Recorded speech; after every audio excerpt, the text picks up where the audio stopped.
So what does Weld actually do? Weld attaches two images together permanently. So if now let me just pull out some shapes over here. Let's say I want to draw a house.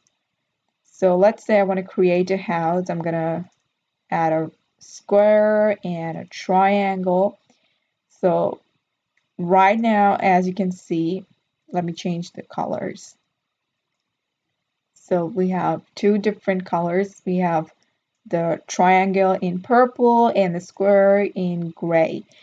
Now I want to make sure that they are combined as one whole image.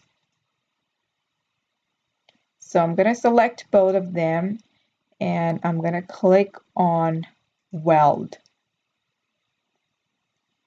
And here we have our new image, and it turned out to be as one entire shape, giving us the outline of a house. So this is the function of Weld.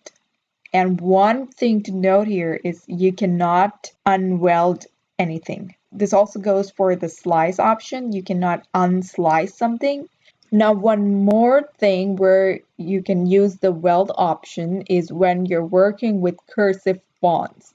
Now, if you see on the left-hand side how each letter in this font is to combine together, there's no cutoff. It's just flowing from one letter to the other.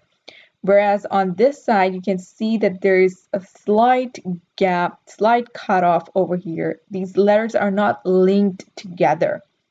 That means when you're cutting it out on your mat, it's all going to get cut as individual letters instead of getting cut as one whole word. So what you can do is click on this text and you can go ahead and click on Weld.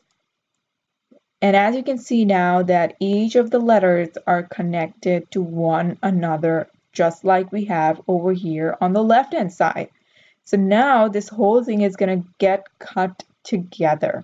This is extremely important when you're working with, let's say, cake toppers, because you don't want any of the letters hanging out by themselves, super lonely, because they're just going to fall off and they're not going to stick together. So when you're working on cake toppers, keep this tip in mind and make sure you weld all of your words, all of your letters together so that they get cut together. So yeah, I hope that made some sense. This was all about the Weld tool. Now let's have a look at attach.